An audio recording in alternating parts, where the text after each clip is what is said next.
We now come to the Leader of the Opposition, Keir Starmer. Thank you, Mr Speaker. Can I join the Prime Minister in his comments about Windrush? And can I pay tribute to everyone who is serving and has served in our armed forces? Can I also pay tribute to everyone standing for election tomorrow?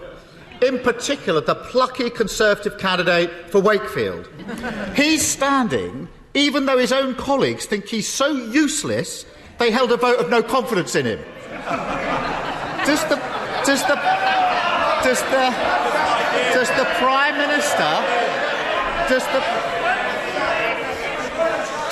Prime Minister hold any personal interest in seeing if the public will vote for a Tory that even his own side don't think is up to it? Well, Mr Speaker, I've absolutely no doubt that the people of this country and the people of Wakefield, people of Tiverton and Honiton would much rather vote for a solid Conservative government than for a Labour Party. They're enablers and acolytes in the Liberal Democrats, Mr Speaker, the chameleons, the karma chameleons of British politics. When the leader of the Labour Party hasn't even got the gumption, Mr Speaker, to speak out against the rail strikes that are doing so much damage to the people in the north of this country, up and down this country. Absolutely unbelievable silence from the leader of the Labour Party, Mr Speaker. He's obviously not been to Wakefield recently. He's crashed the economy. He's put everybody's tax up. The last Tory sent up to Wakefield being convicted of a sexual assault. That's not much of a pitch, Prime Minister. Talking of people not up to the job, whilst the Transport Secretary spends his time working on his spreadsheet tracking the Prime Minister's unpopularity, thousands of families have had their holiday flights cancelled. It takes forever to renew your driving licence or passport, and now we've got the biggest rail strike in 30 years. If he is genuine,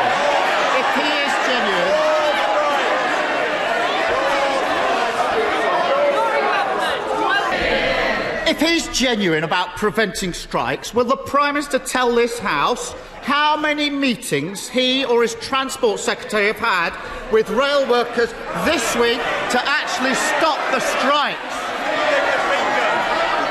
Mr Speaker, this is the government that loves the railways, that invests in the railways. Not £96 billion we're putting into the integrated railway plan building. Not just, I'm proud to have built Crossrail, by the way, Mr Speaker, and we're going to build Northern Powerhouse Rail. But what we've got to do is modernise our railways. And it is a disgrace when we are planning to make sure that you don't have ticket offices that sell fewer than one ticket every hour, Mr Speaker, that he yesterday had 25 Labour MPs out on the picket line, defying instructions. I want to hear the Prime Minister answer, even if you don't. I think you ought to show some respect for the Prime Minister. Prime Minister. Out on the 25, and the shadow deputy leader, out on the picket line, Mr Speaker, backing the strikers, Mr Speaker, while we back the strivers.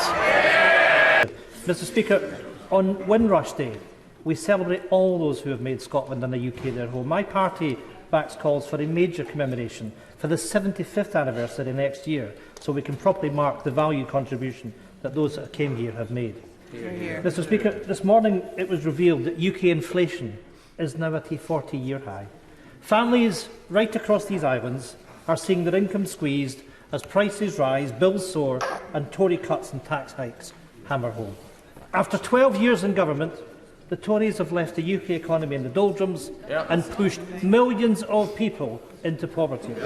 So, can I ask the Prime Minister, does he think his government bears any blame for the fact that the United Kingdom is doing so much worse than our European neighbours? Actually, Mr Speaker, I think the whole House knows and the whole country knows we've got a global inflationary problem, but this government has the fiscal firepower to deal with it, Mr Speaker, and that is, I think, of benefit to the whole of the United Kingdom, including Scotland, as we've seen throughout the pandemic. And I think it's a matter of fact that taxes are actually highest of all in Scotland, Mr Speaker. Ian Blackford. Well, actually, that is not true, Mr. Speaker. But of course, the Prime Minister can make all the excuses he likes.